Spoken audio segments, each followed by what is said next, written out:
ಎಲ್ಲರಿಗೂ ನಮಸ್ಕಾರಗಳು ವಿದ್ಯಾರ್ಥಿಗಳೇ. ಇಂದು ಈ ವಿಡಿಯೋದಲ್ಲಿ ನಿಮಗೆ ವರ್ಧನೆ ಮ್ಯಾಗ್ನಿಫಿಕೇಶನ್ ಹಾಗಂದ್ರೆ ಏನು, ಮತ್ತೆ ಪೀನ ಮಸೂರ, ನಿಮ್ನ ಮಸೂರ, ಪೀನ ದರ್ಪಣ ಮತ್ತು ನಿಮ್ನ ದರ್ಪಣಗಳ ವರ್ಧನಾ ಮೌಲ್ಯಗಳನ್ನ, ವರ್ಧನೆಯ ಬೆಲೆಗಳನ್ನ ಕೊಟ್ಟಾಗ ಅದು ಯಾವ ವಿಧದ ಮಸೂರ ಮತ್ತು ಯಾವ ವಿಧದ ದರ್ಪಣ ಎಂಬುದನ್ನು ಕಂಡು ಹಿಡಿಯುವುದು ಹೇಗೆ ಎಂಬುದನ್ನು ನಾನು ನಿಮಗೆ ಈ ವಿಡಿಯೋದಲ್ಲಿ ತಿಳಿಸ್ಕೊಡ್ತೀನಿ. ನೋಡಿ, ಮೊದಲಿಗೆ ವರ್ಧನೆ ಎಂದರೇನು ಅಂತ ಅಂದ್ರೆ ವಸ್ತುವಿನ ಎತ್ತರ ಮತ್ತು ಪ್ರತಿಬಿಂಬಗಳ ಎತ್ತರದ ಅನುಪಾತವನ್ನು ವರ್ಧನೆ ಎಂದು ಕರೆಯುತ್ತಾರೆ. ಈಗ ವರ್ಧನೆಯು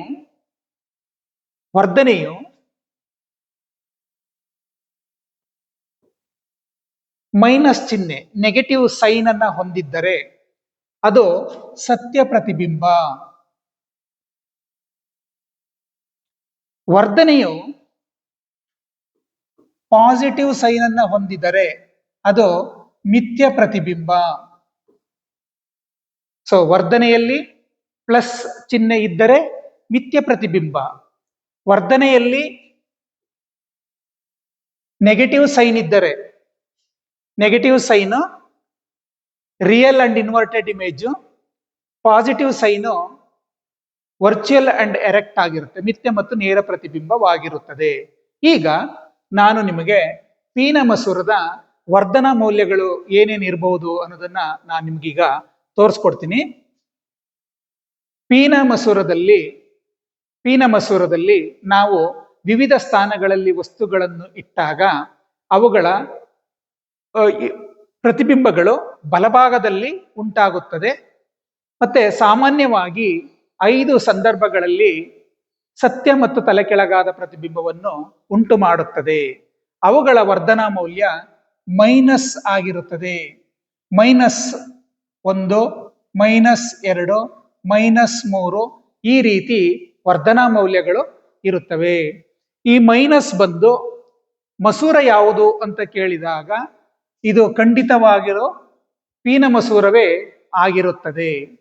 ಹಾಗಾದರೆ ಪೀನ ಮಸೂರವು ಧನಾತ್ಮಕವಾಗಿರುವಂತ ವರ್ಧನೆಯನ್ನು ಉಂಟು ಮಾಡೋದಿಲ್ಲವೇ, ಅಂದ್ರೆ ಮಿಥ್ಯ ಮತ್ತು ನೇರ ಪ್ರತಿಬಿಂಬವನ್ನು ಉಂಟು ಮಾಡೋದಿಲ್ಲವೇ ಎಂದರೆ ಖಂಡಿತ ಪೀನ ಮಸೂರದಲ್ಲಿ ಮಿಥ್ಯ ಮತ್ತು ನೇರ ಪ್ರತಿಬಿಂಬ ಉಂಟಾಗುತ್ತದೆ. ವಸ್ತುವನ್ನು F1 ಮತ್ತು ದೃಕ್ಕೇಂದ್ರ ಅಂದ್ರೆ O ನಡುವೆ ಇಟ್ಟಾಗ ಮಿಥ್ಯ ಮತ್ತು ನೇರ ಪ್ರತಿಬಿಂಬವನ್ನ ಉಂಟು ಮಾಡುತ್ತದೆ. ಅದರ ವರ್ಧನೆ +1ಕ್ಕಿಂತ ಹೆಚ್ಚಾಗಿರುತ್ತದೆ. ಇದು ನೆನಪಿರ್ಲಿ, ವರ್ಧನ ಮೌಲ್ಯ 1ಕ್ಕಿಂತ ಪ್ಲಸ್ ಬಂದು 1ಕ್ಕಿಂತ ಹೆಚ್ಚಾಗಿದ್ದರೆ ಅದು ಮಸೂರ ಅಂತ ಕೇಳಿದರೆ ಅದು ಪೀನ ಮಸೂರವಾಗಿರುತ್ತದೆ, ಕಾನ್ವೆಕ್ಸ್ ಲೆನ್ಸ್. ಓಕೆ, ನೆಕ್ಸ್ಟ್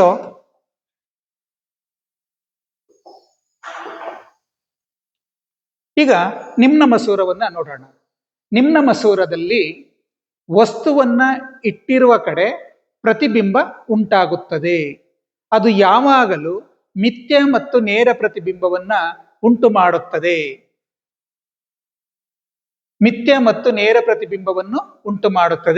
ಮತ್ತು ಚಿಕ್ಕದಾದ ಪ್ರತಿಬಿಂಬವನ್ನ ಉಂಟು ಮಾಡುತ್ತದೆ. ಸೊ ನೀವು ಇದು ಯಾವಾಗಲೂ ಇದರ ನಿಮ್ನ ಮಸೂರದ concave lens, magnification of the concave lens is less than 1. So 1ಕ್ಕಿಂತ ಕಡಿಮೆ ಇರುತ್ತದೆ. ಇದರ ಅರ್ಥ ಉದಾಹರಣೆಗೆ ಪ್ಲಸ್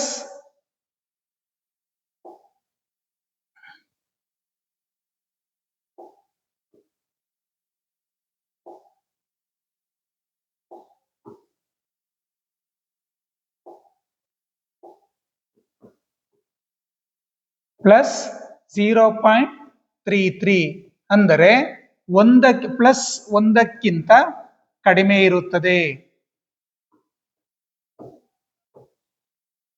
ಈ ಪ್ಲಸ್ ಚಿಹ್ನೆ ಅವಾಗಲೇ ಹೇಳಿದ್ದೀನಿ, ಮಿಥ್ಯ ಮತ್ತು ನೇರ ಪ್ರತಿಬಿಂಬವನ್ನು ಉಂಟು ಮಾಡುತ್ತದೆ. ಇಲ್ಲಿ ಸತ್ಯ ತಲೆಕೆಳಗಾದ ಪ್ರತಿಬಿಂಬ ಇರೋದಿಲ್ಲ. ನೆಕ್ಸ್ಟ್ ಪೀನ ದರ್ಪಣದಲ್ಲಿ ಪ್ರತಿಬಿಂಬವು ದರ್ಪಣದ ಹಿಂದೆ ಉಂಟಾಗುತ್ತದೆ. ಇದು ಯಾವಾಗಲೂ ಮಿಥ್ಯ ಮತ್ತು ನೇರ ಪ್ರತಿಬಿಂಬವನ್ನು ಉಂಟು ಮಾಡುತ್ತದೆ. ಅದರ ವರ್ಧನೆಯು ಒಂದಕ್ಕಿಂತ ಕಡಿಮೆ ಇರುತ್ತದೆ, +1ಕ್ಕಿಂತ ಕಡಿಮೆ. ಏಕೆಂದರೆ ವಾಹನಗಳ ಹಿನ್ನೋಟಗಳಲ್ಲಿ ಬಳಸುವಂತಹ ಕನ್ನಡಿ ಅಂದ್ರೆ ದರ್ಪಣವಾಗಿರುವುದರಿಂದ ಅದು ಹಿಂದೆ ಬರುತ್ತಿರುವಂತಹ ವಾಹನಗಳ ಚಿಕ್ಕದಾದ ಪ್ರತಿಬಿಂಬವನ್ನ ಉಂಟು ಮಾಡುತ್ತದೆ. ಸೊ ಹಾಗಾಗಿ ಅದರ ವರ್ಧನೆ 1ಕ್ಕಿಂತ ಕಡಿಮೆ ಇರುತ್ತದೆ. ನೆಕ್ಸ್ಟ್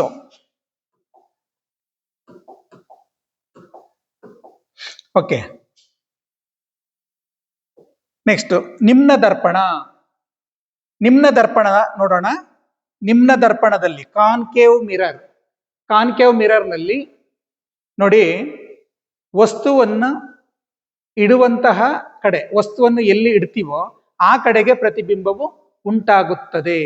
ಅದರ ವರ್ಧನೆಯು ಮೈನಸ್ ಆಗಿರುತ್ತದೆ. ಅಂದ್ರೆ ಅದರ ವರ್ಧನೆ ಮೀನ್ಸ್ ಅದರ ವರ್ಧನೆಯು ಸತ್ಯ ಮತ್ತು ಪ್ರತಿಬಿಂಬವನ್ನು ಉಂಟು ಮಾಡುವುದರಿಂದ ನಿಮ್ನ ದರ್ಪಣವು ಅದರ ಸೈನು ನೆಗೆಟಿವ್ ಆಗಿರುತ್ತದೆ. ಮತ್ತೆ -1, -2, -3 ಈ ರೀತಿ ವರ್ಧನೆಯ ಮೌಲ್ಯವನ್ನು ಕೊಟ್ಟು ಅದು ದರ್ಪಣ ಅಂತ ಕೇಳಿದರೆ ಅದು ನಿಮ್ನ ದರ್ಪಣವೇ ಆಗಿರುತ್ತದೆ, ಅದು ಸತ್ಯ ಪ್ರತಿಬಿಂಬನೇ ಆಗಿರುತ್ತದೆ. ಹಾಗಾದರೆ ನಿಮ್ನ ದರ್ಪಣವು ಮಿಥ್ಯ ಮತ್ತು ನೇರ ಪ್ರತಿಬಿಂಬವನ್ನು ಉಂಟು ಮಾಡುವುದಿಲ್ಲವೇ ಅಂದ್ರೆ ಖಂಡಿತ ಮಾಡುತ್ತೆ. ಅದನ್ನ ಪ್ರಧಾನಾಕ್ಷ ಮತ್ತು ದರ್ಪಣದ ಧ್ರುವಗಳ ನಡುವೆ ಅಂದ್ರೆ ಎಫ್ ಮತ್ತು ಪಿ ಗಳ ನಡುವೆ ವಸ್ತುವನ್ನು ಇಟ್ಟಾಗ ದರ್ಪಣದ ಹಿಂದೆ ಮಿಥ್ಯ ಮತ್ತು ನೇರ ಪ್ರತಿಬಿಂಬ ಉಂಟಾಗುತ್ತದೆ. ಇದರ ವರ್ಧನೆ ಯಾವಾಗಲೂ 1ಕ್ಕಿಂತ ಹೆಚ್ಚಾಗಿರುತ್ತದೆ. 1ಕ್ಕಿಂತ ಹೆಚ್ಚು. ನೋಡಿ, ಈಗ 1ಕ್ಕಿಂತ ಹೆಚ್ಚಾಗಿರ್ಬೇಕು ಪ್ಲಸ್ ದರ್ಪಣ ಅಂತ ಕೇಳಿದ್ರೆ ನಿಮ್ನ ದರ್ಪಣ. 1ಕ್ಕಿಂತ ಕಡಿಮೆ ಯಾವಾಗಲೂ ಪೀನ ದರ್ಪಣ. ನಿಮ್ನ ಮಸೂರದಲ್ಲಿ 1ಕ್ಕಿಂತ ಕಡಿಮೆ ಬಂದು ಮಸೂರ ಕೇಳಿದ್ರೆ ನಿಮ್ನ ಮಸೂರ. ಮತ್ತೆ 1ಕ್ಕಿಂತ ಹೆಚ್ಚಿದ್ದು ವರ್ಧನೆಯಲ್ಲಿ 1ಕ್ಕಿಂತ ಹೆಚ್ಚಿದ್ದು ಮಸೂರವಾಗಿದ್ದರೆ ಅದು ಪೀನ ಮಸೂರವಾಗಿರುತ್ತದೆ. ಹಾಗಾದರೆ ಮತ್ತೊಂದು ದರ್ಪಣ ನಾವು ತಿಳ್ಕೋಬೇಕಾಗಿರುವಂಥದ್ದು ಸಮತಲ ದರ್ಪಣ. ಸಮತಲ ದರ್ಪಣ